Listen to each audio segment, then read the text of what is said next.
Morning, everybody. Well, as forecasted, we got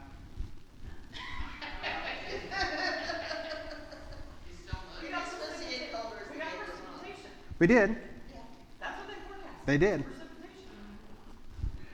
It's a lot worse in other places. So the boys left Saturday. They left early, and they did on purpose. So they left early. Our Christmas present to them was taking them to the Thunder game. So we went Friday. We actually, very big day on Friday because we had a family funeral in Stillwater in the afternoon, and then drove to, because we already had the tickets. So we drove then to Oklahoma City, saw the Thunder game, and then drove back that night after the game because we had to. Because the boys were going to pack up and leave the next day. And so Ian went to Kansas City, where his girlfriend lives, and Alec went to Wichita. Wichita's fine, but Kansas City is really socked in with ice. And, so not fun. Does he live on campus? Does he be able to walk to classes? Or? So they both live together in Wichita.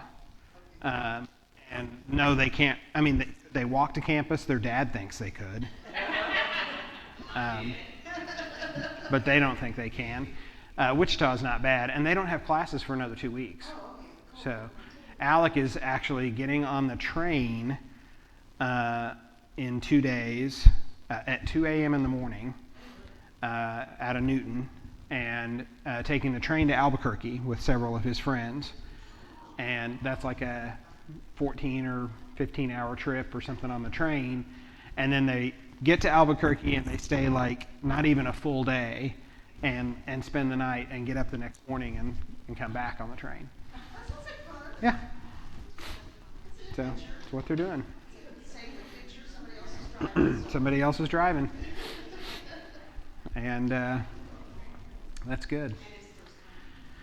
So I had this idea come to me of thinking about having a class talking about the season of Epiphany, which is kind of a, if you don't come from a higher church tradition, you're not really even aware of that. And even in the higher church traditions, it's not necessarily, you have to go to a really high church tradition for this to be a big thing. We'll see some examples of that in a second, but Epiphany is a Christian festival. It's observed on January 6th. It commemorates basically the manifestation of Christ to the Gentiles in this case, but that's a tradition thing too. We'll talk about that. But in the persons of the Magi, so it's the visitation of the three wise men, right?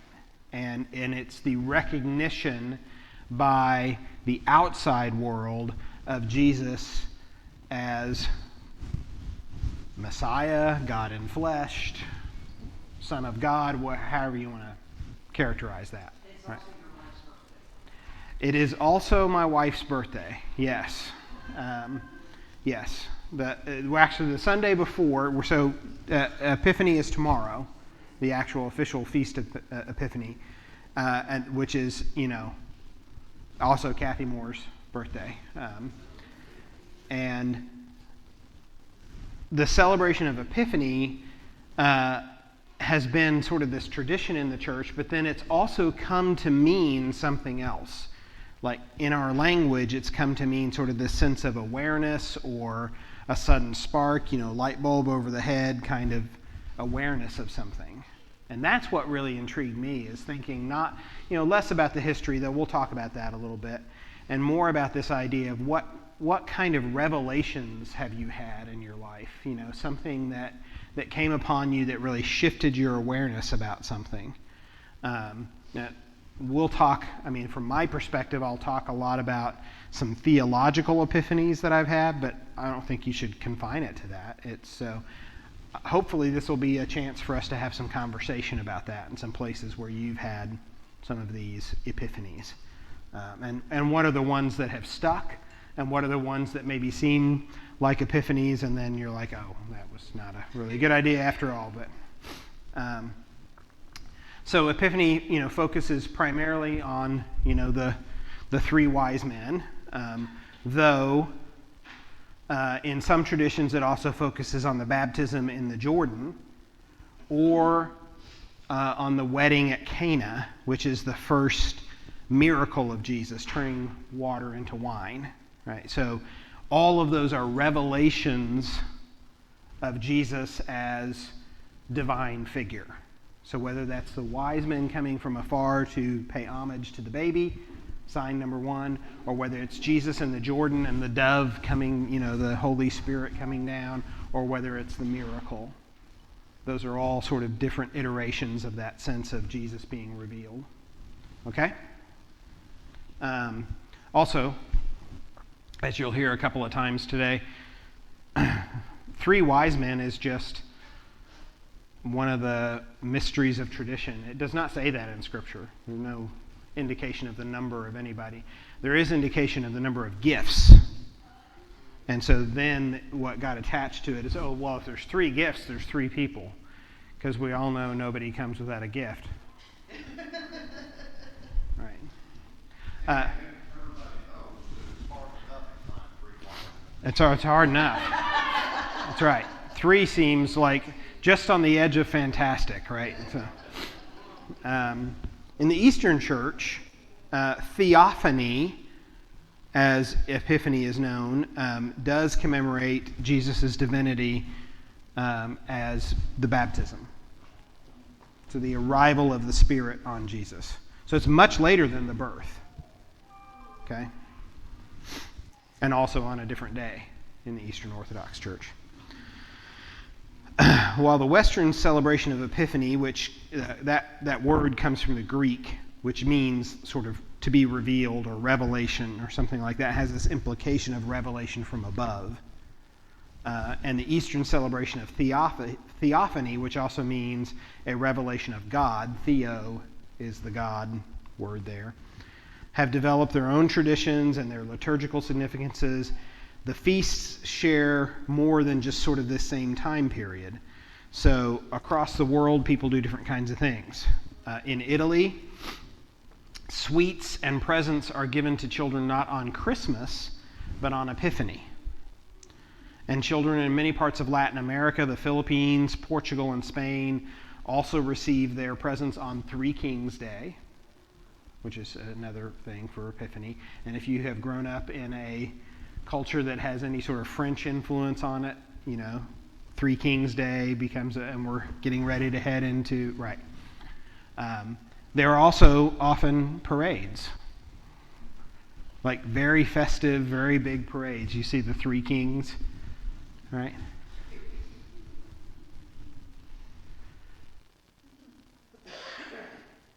And just like in our nativity sets, we've got a little DEI going on here, right? So we got trying to expand the. Right. Meanwhile, in Ireland, Catholics celebrate Women's Christmas, which is just as sexist as it sounds. It's where women rest from housework and cleaning, and they celebrate together with a special meal. And the dudes do the, right? Yeah, right. Right. One day a year. It's like Mother's Day. One day a year. And usually it's like a couple hours, right? Like I'll vacuum the living room, you do the rest of it. Yeah. Right? You still gotta be. Mm-hmm. I can't go to the kitchen. Epiphany in Poland is marked by taking chalk along with gold and incense and amber to be blessed at Mass. And then when you take that chalk back home, families will inscribe the first part of the year, followed by the letters C plus M and B. And then the last numbers of the year at the end of that on top of every door in the house. You ever seen this? Yeah. We did this a couple of years ago. Kind of encouraged people to here in the church. I don't know if you remember that. Do you remember that? It was very effective, apparently. Yeah. Well, not at Passover. In the Passover, you'd be swiping blood. Yeah. It might have been. I don't know. But so this is supposed to be. So like this would be the start of the year and the end of the year, right? And then the C, M, and B in the middle stand for the names traditionally given to the wise men: Casper, Melchior, and Balthazar, as well as for the Latin phrase Christus mansionem benedictat, or Christ bless this house.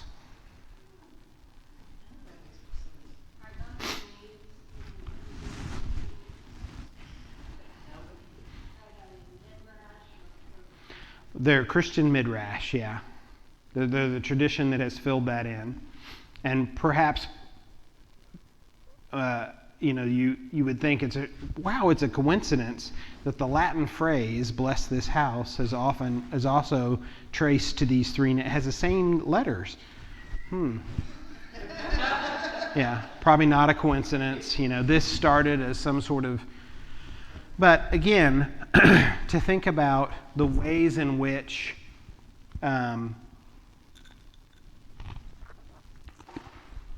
church has been. So we don't do this way, but to think about these other cultural events, and I think about, for instance, when I went and did a family wedding in Mexico. There were as many traditions that they wanted as part of the wedding that were Catholic. There were as many, maybe more, that were just Mexican traditions that were kind of interwoven with the Catholic tradition. Right? So we don't think of those things in such a secularized society where we make these hard distinctions, and we do so for a good reason in a pluralistic society where we're holding up, at least some of us, the separation of church and state. Like our cultural things are going to lean more on the culture side of things than they are on the religion side of things. Christmas.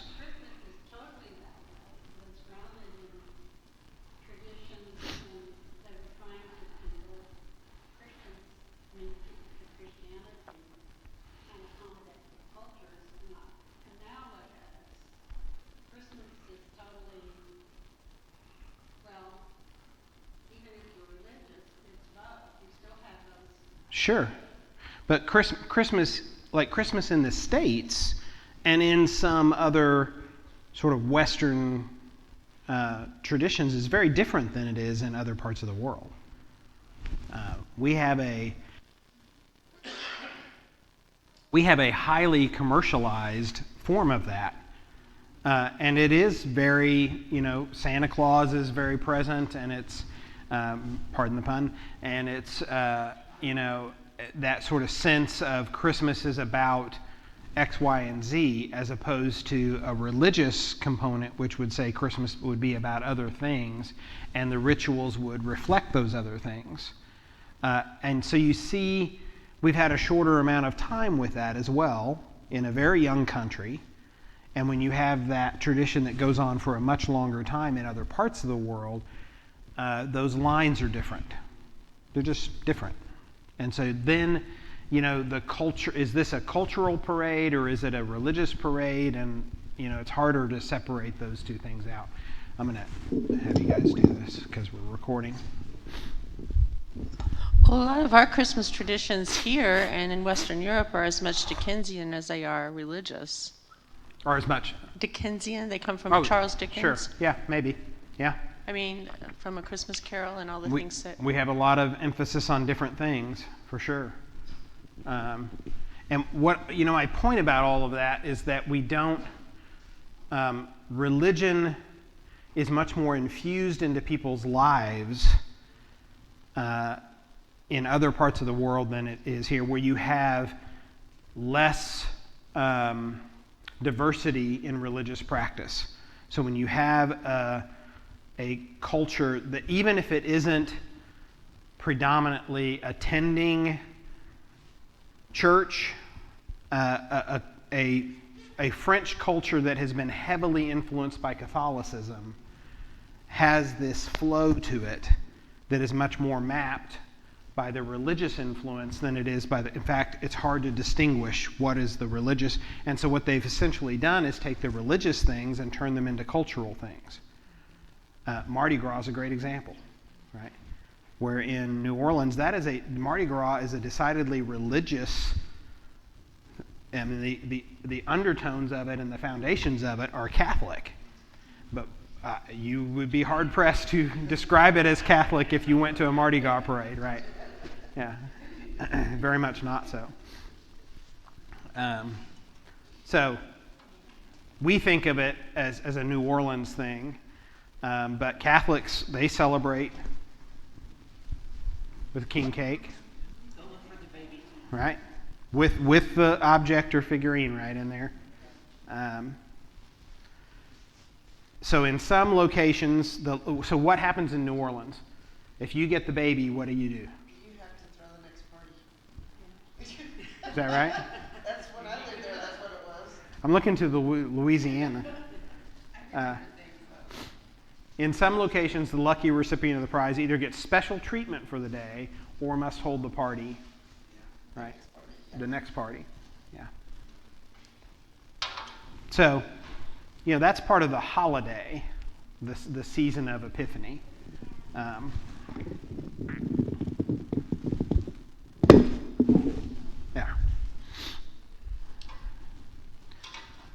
Which we are in the season of Epiphany from now until Lent. So actually, it's not even now because it's not today. It's tomorrow. Today is the 12th day of Christmas. So we're still in Christmas. Right. It's tied to, this idea of Epiphany is tied to the Magi, to the stars. It's to this idea of divine revelation or the revealing of divinity. So whether that is tied to the story of the Magi visiting the baby, or Jesus being baptized in the Jordan, or the Jesus' first miracle, all of those have some connection to each other. And it also has this unique component to it, which is this edgy idea that it isn't those who are in power in Jerusalem who see and understand Jesus. But at the very beginning of the story, the people who see and understand Jesus are foreigners and people from other religions. So even the shepherds have to be told by the angels. The only people who know are the people who come from very outside. And they seek it out. That's a really interesting part of that story. And it helps us to consider the idea of what epiphanies might be, right? I want to lean on that sort of secondary definition of something that gets revealed perhaps from outside of us, certainly in an unexpected way, that comes to us from a place we might not be comfortable with or a place that we see as foreign. Right? These are moments of awareness, those times when something just clicks, right? When you feel that proverbial, aha. So I'm going to propose that I talk about a few insights that I've had in my own spiritual development over these 55 years of life. I'm going to offer a new one from me each and every Sunday this month, and I'll also invite you to consider sharing. So today, I want to talk about this insight. My theology is always talk about God. It isn't God. That was a big insight to me that I got probably, I would say, certainly most clearly in seminary. It's talk about God. It isn't God. So as some of you know, I wasn't raised in a fundamentalist or even conservative household. Relatively speaking, I was a liberal in Oklahoma. Now, liberal in Oklahoma is a different thing, but I was raised United Methodist for the early part of my life, and then after my parents left organized church, I was a proverbial misfit toy.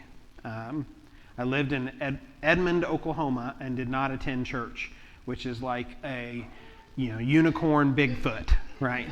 Right. Very unusual. And believe me, all of my high school friends knew that because I was invited to all of their youth groups. Right? I was the target. So I don't have a lot of the baggage that some of you have, except that I did still live in Oklahoma, so got some of it by osmosis. But it wasn't until seminary, when I really saw my classmates struggling, that I thought about what it is that I thought about God. Why did I think that? How did I consider that? In fact, it's one of the processes that you go through in seminary where they do this deconstruction, reconstruction process with you. And that's more and less challenging for people depends on who you are. And then as we see people do that in our own congregation, as I see people do that in this congregation, one of the deepest challenges of that is that you don't even know what you know. You haven't questioned so many things that as you peel that onion back, you're like, oh, this is really deep, right? Oh, do I really think that? And it's stuff that you've been told or absorbed in many kinds of ways. And so the catch is to have some grace with yourself, to understand that thought isn't God, it's a thought about God. In fact, theology is the way we talk about the thing that we can't talk about, which is God. Because there really are no words. God is not something that can be confined in that way. So,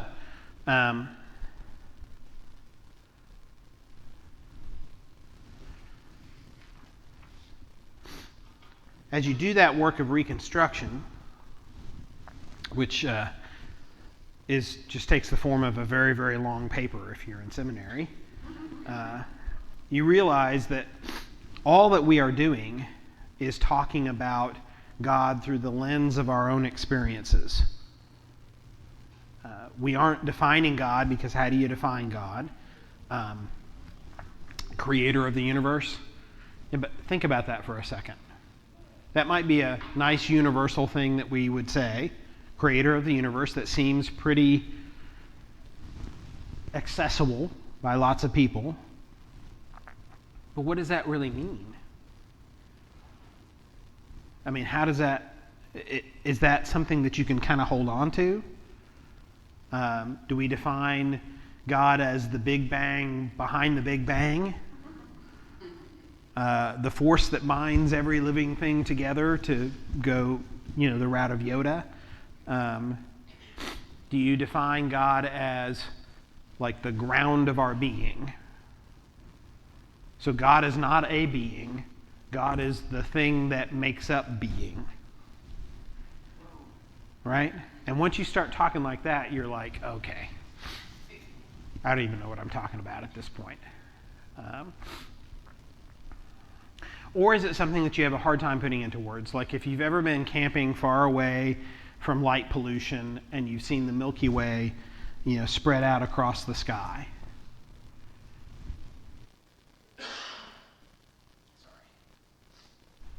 Or you've seen the northern lights wave back and forth, right? I don't have any picture of that. Or you've witnessed in some form the vastness of the ocean, like with no land around, just see water for as far as you could see on all sides. You can appreciate that sometimes words fail us. So my epiphany was that when we're talking about God, we're just talking about God. We're not defining God for all times and places. Even our scriptures defy that effort. God is forever changing character, even within a single book of the Bible, much less across the span of the Bible. So to me, this is a liberation. It doesn't come across that comfortably to other people. And I've certainly seen people be really shocked by that and struggle with that sort of sense. But for me, it's a liberation. It frees me from seeking the truth, as if that's something that I could get a hold of, to a path of seeking truth, like lowercase t truth. We always get truth only in partials. It doesn't mean our partials are untrue. It just means they're partial. You may have heard the old story about the three blind men, describing the elephant. Have you heard this story? Yeah. So they're in different places, right? And they're feeling different parts of the elephant. And this blind man says, well, it's a snake. And this blind man says, no, it's a wall. He's feeling the side of it. And this one says, nah, it's a rope, right? And they're not wrong. None of them are wrong. They're just touching part of. This isn't the problem. The problem would be this person insisting that an elephant is only a wall. And you people are heretics.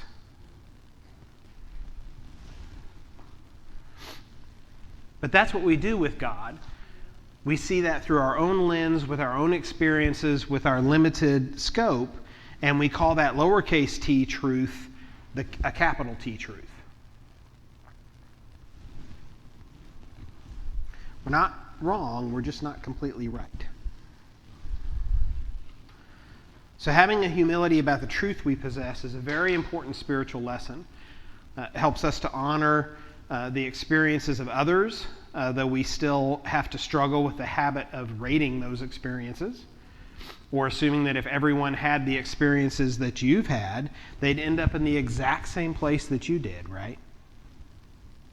We hold on to truth, for sure, but like science also teaches us, we should hold on to it loosely. We keep testing it, we keep researching, we keep paying attention, and sometimes we get new insights and we change our minds, which is the sign of healthy spirituality, not a sign of faithlessness. And what becomes, I think, really critically important in that is that we do that sort of process. That's why you have church.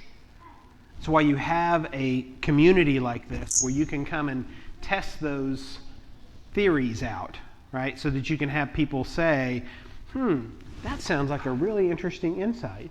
Or also have people say, are you sure about that? That sounds, a little questionable. Like if you're proposing that God is suggesting that these people are worthy of expulsion or destruction or et cetera, we may need to take a time out and say, well, now wait a second. Right? So that's been a really important insight to me that has come through the hard work of seminary.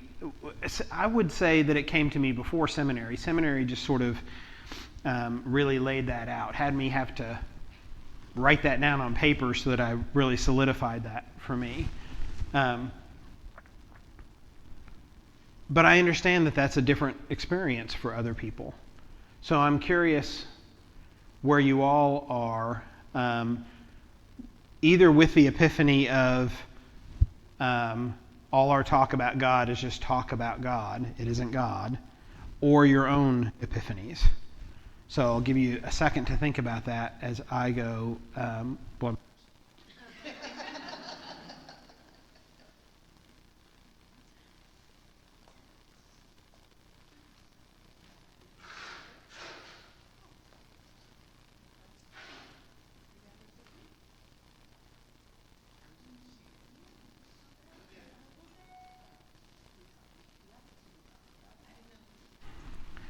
Okay, so what are our deep insights? Anyone?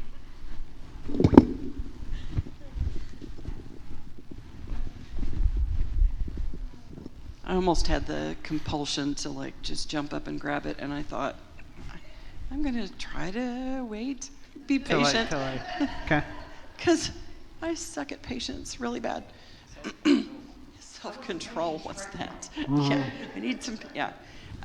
So I just wanted to rewind a second that Epiphany is like my favorite Christmas event. Chris and I have talked about this a while, but I've been a Celtic Christian for about 20, 25 years. I can't remember anymore. A long time. And so part of my practice in Christmas starts in, I miscalculated. I'd always convinced that Epiphany was the 12th day, and it's not. I sit there and did the math. So like the day after Christmas is Boxing Day, and then there's this week when the kids are out of school and a lot of people are on vacation, and it gets light and calm, and there's not only no expectations, but I expect nothing of myself even. And it ends with Epiphany. So I've had this period of calm and get back some restoration after all of the chaos and Christmas drama and whatever else.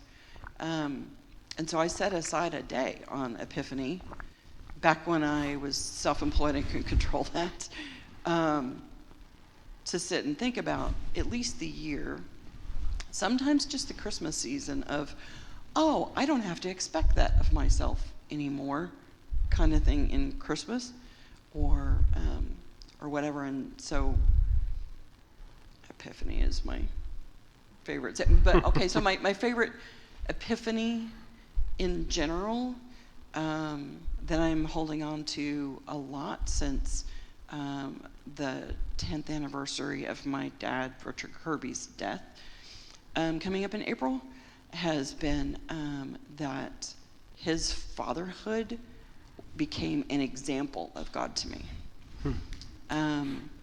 And I really treasure when once in a while people say, you're so blessed to have this. And I'm like, yeah, seriously, I get it. I totally soak myself in this. That my dad's relationship to me was, I never have to earn anything. I never had to do anything good. I never had to do anything right. I just had to exist, and he loved me, and that was enough. I didn't have to have $50 in savings like he'd been asking me to do for years. I didn't have to like get straight A's like he'd been encouraging me. He loved me no matter what. And so that became my understanding of God. Yeah. All I have to do is just show up and hang out. I didn't even have to have a conversation. I just got high. So you see that lens through which you're seeing that I mean, that's a theological claim. So then the question becomes, what happens with people who don't have that sort of fatherly image, right? Who have a very different fatherly image, right? Now I have a comparison, because before I had that epiphany, I was trying to earn God's love to no end. Right. Until I realized Dad already showed me God. Right. And I'm looking at God the wrong way. Because up to that point, I was convinced that everything I didn't get was all my fault. So. Sure. And that certainly is a model that's out there. So. Was there somebody over here? Yeah, Kathy was next. Well, I grew up in the Catholic Church, and I went to parochial school 1 through 8. And my father was a medieval Catholic, so he was very observant of stuff like that, except he didn't get the love part very well. Right. But when I was really little, I remember looking in clouds and seeing images in clouds that I thought were God. But when I got to school, I started going to catechism, having catechism. I really started to wonder if really there was a God, or Were they just giving us all these rules so we'd behave ourselves? And then I would question the nuns about the idea of heaven, hell, and limbo. I would give these theoretical, like, okay, what if somebody murdered somebody and they were on the way to church and confession and they died in a car wreck? Where do they go? They love those questions. Anyway, and I certainly had, little by little, as my father drank more and more, not a good God image as a father, but when I was a junior, my sister died of cancer, and she'd been sick. She'd been very ill for 6 months, so we knew she was dying. My father came in the house and said, "There'll be no tears." And I went outside and sat on the step and looked up at the sky, and there was galloping clouds covering the sky. And I knew God was real then. I knew she was with God. There's no logic to that, but it's a realization that has grounded me ever since. Thank you, Kathy. It's another one of those things that, like, there's really not words for that. It's here, not here. Well, ironically, my sister, I was having a conversation within the last couple of years with my sister, who is 14 months younger. She had the opposite Yeah. feeling that Sure. there was not a God. God would not let this happen. Mm-hmm. And that's part of the kind of fallacy of insulation via religion, that it kind of comes through. It's an underlying message. And she won't have anything to do with Christianity, but she believes in God in a different way. Yeah. And I think today, while you were talking about the Magi, that's mysticism. Mm-hmm. Mm-hmm. And we don't talk about that, No. at least not in the Western. No, not as Christian much. church. Not as much. So, I mean, that gives you sort of, you can see, even in this definition that you have here, these multiple definitions, you have a very communal definition of an event or a celebration that happens that is a bunch of people sort of acknowledging something. And then you have an epiphany is an intensely personal thing, much as theology is. You and your sister can grow up in the exact same atmosphere and come away with these very different, go through the exact same events, go through the same sort of joys and triumphs and traumas, and come out of it with very different perspectives on things because of how intensely personal that is. Yeah. Okay, my epiphany, switching gears, is not really religious or theology related. It happened when I was 17. I was hanging out with my sister, and she was lightly teasing me, saying, "You're gay, you're gay." And I realized I am gay. I thought back on like things that had happened in childhood, different guys I had a crush on, and I was like, oh, that's what that was. And it was just a very sudden realization that that was who I am. Also, very individualized kind of thing that doesn't happen in the same way for everybody. And that those coming out stories run the gamut and can be very, very different. Yeah. Anyone on this, let's just balance out the room. Anyone on this side of the room, and then we'll come back to you.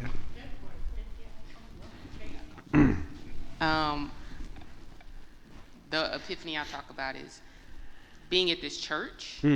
I did not know there was a church community you can find that was aligned with your values.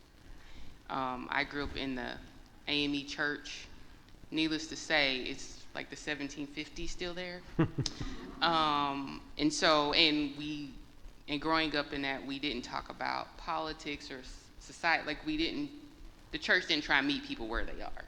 And so I did not know that this type of church existed. Even like you said, that you can question and you can ask, and it's okay, because at least in the AME church, they've been doing things the same way for the same time forever, and that's okay for some people. But there's definitely was not a space growing up where you could say, now why is that? What does that mean? What if I don't? There was not that space at all, and I think that's part of the reason why that church is having challenges. But nevertheless, so being here has definitely been an epiphany for me that the different pieces of your life can be in alignment, and you don't have to compartmentalize. Whatever your theology, spirituality is in the way you move in the world. And so being here has definitely been an epiphany for me. Oh, that's good. I'm glad to hear that. And we can talk to the pastor. Right. Did you? Never mind. Okay. I completely forgot what I was All gonna right. say. Julie. Okay. Oh, you want to talk? I have an interesting background when it comes to religion. My grandparents both were ordained ministers in the Brethren Church. I grew up in the Brethren Church. I spent every summer from the age of, my whole entire life, until I was 19, spending my summers at whatever church my grandparents were preaching at, because my dad was a single father and couldn't afford daycare for 3 children, and it just became routine. Sunday, as soon as school got out, we went to Grandma and Grandpa's for the summer. My grandma almost always led the children and youth services at whatever church my grandpa was appointed to, until my grandmother was ordained, because the Brethren Church didn't start ordaining women until later on, but my grandma was one of the first ones. In fact, my grandma actually graduated from seminary before my grandpa did. But then they became co-pastors at every church that they went to thereafter. So from about 92, 93 on until they retired in 2001. So I grew up with like really great children's ministry that was written by my grandmother. It wasn't packaged materials. It was my grandma handmade puppets for puppet shows for all the stories. She came up with all the Bible school themes. We helped her get everything ready for Bible school. I could tell you every Bible school song that's ever written for children. The animals, they come by twosies. When I got out of high school and did not have that consistency of like spending the summers with my grandparents and going to church, and it became an option of going to church, I quit going. I was like, who in their right mind wakes up this early on a Sunday? Right? Church like regular school should really be at like 11:30. It should be much later. So I stepped away, didn't really give much thought to my religion, and then got married the first time, went through a very nasty, horrible divorce. I'm more than willing to talk about that, but I'm not going to take up your time here. Did a lot of questioning of my faith, and I found myself in a group at Life Church in Stillwater, which has its toxic traits, but they do small group really well. I didn't know I was going to need that small group, but that small group ended up being there for me when I felt like I had absolutely nobody else to go to. And it was the last week of October. It was coming up on my 13th wedding anniversary. I had refused to sign the divorce papers. And I was sitting in church, and the message was, infidelity is a divorceable offense. And my 2 leaders of my small group just turn and go. And I went, got it, guys, I'll sign the papers tomorrow. 8 o'clock in the morning, I was in my attorney's office signing the papers. And he's like, what changed your mind? And I was like, apparently there are messages in the world that I'm supposed to listen to. So we laughed about it. I signed the papers.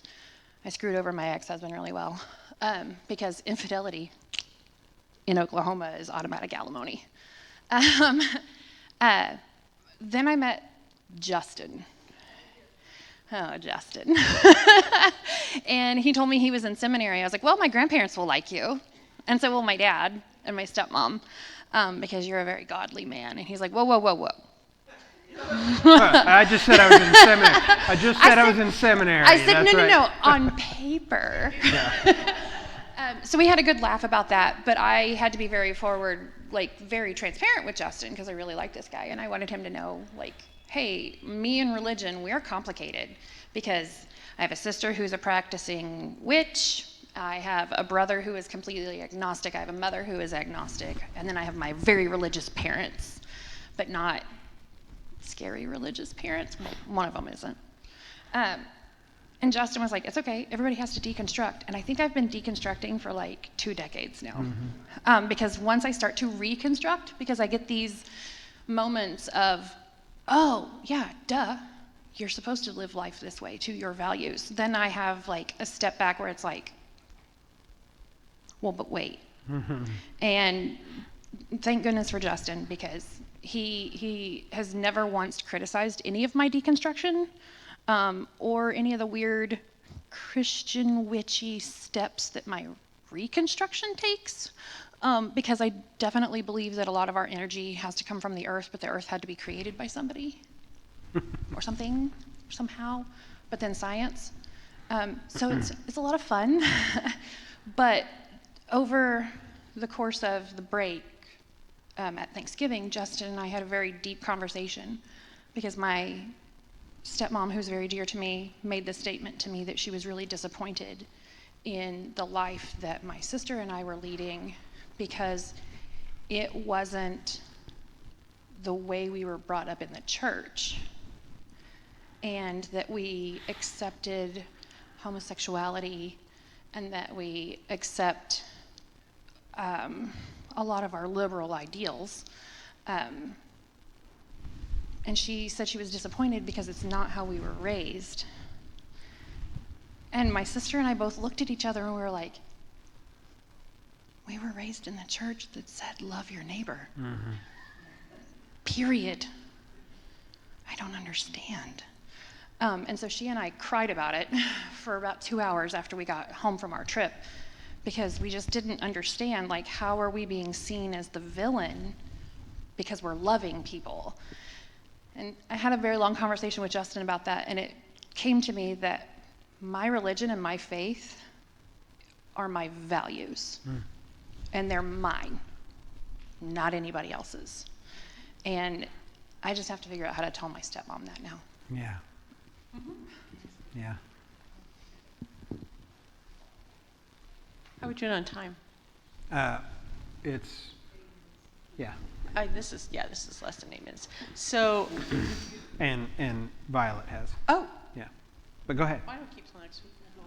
Okay, so I was raised Presbyterian, and I was raised in a moderate to liberal church and a moderate to liberal presbytery, which it was in the 70s, not so much now, not as much now as it certainly was then. And so my messages about gay issues from the pulpit were nil. My issues about gay and lesbian things, just in general in the church environment, were that we had some, just a couple of conversations in our youth group about this is something that's out there. I mean, it wasn't condemning or affirming. It was just, you need to know this is out there, which is pretty liberal for the 70s. And I had stayed in the Presbyterian church. I'm kind of like Tabitha. I was like, hey, I'm the one that stayed in the church. You know, don't look down on me. Anyway, so I went through this process where I was not only coming out, but coming out to the church, or ready to come out to the church. I was out to my pastor at the time, which was in Oklahoma City. And I decided to make it my Lenten discipline one year to just kind of focus on, okay, what does it mean to God that I'm a lesbian? And how do I understand that? And the thing I spent some time in prayer with was, is this like a disability? Is this like, I'm not blind, I'm not, I don't have hearing loss, but maybe this is just a disability I carry around with me in the world. And I spent some time in prayer, and what I felt like was given to me was, this is a gift. Your sexuality is a gift, just like everybody's sexuality is a gift. And you have to figure out what it is you want to do with that gift, but that's what it is. It's not a disability. And that was really, really important to me, and it allowed me to be more public. This was a time when our denomination, not this denomination, the Presbyterian denomination, was in discussion about what to do about gay ordination, about gay marriage, about people in leadership in the church who were openly gay. They weren't supposed to be in leadership in the church and be openly gay at that time. So it really opened me to being able to be much more of an advocate and be more public about my identity, my sexual identity. And that really opened me up to a time of my life when I was very involved in advocacy and in the church and in the denomination. And that has meant a lot to me to be able to be a part of that. I ultimately didn't feel like I could stay long enough to see the change because it was just too long. And so that's how I migrated away from the Presbyterian church. But it's the church of my history and heritage, and I'm probably kind of imprinted on my every gene, whether I want it to be or not. I was going to say, you've somewhat migrated from you're still Presbyterian in some really profound ways, which is a good thing. Yeah. I can't think of an exact moment, I don't remember the exact moment when I realized this. The fact that, well, for one thing, I figured out one of the reasons I love Francis of Assisi so much is because he saw God in everything. And it took me a while to realize that God's not always in human form. It's in other people, but it's also in nature and other things. And like, to take a common example, my cat, it's just like one of the pure manifestations of God right there. Doesn't want anything, has got no agenda going on. You take care of him and all that, and feed him litter box, feed flea stuff, whatever. He gives right back to you, and he loves you regardless. And if you accidentally bop them on the head, accidentally, they've got really short memories, so they forget about 15 seconds later. But just the fact that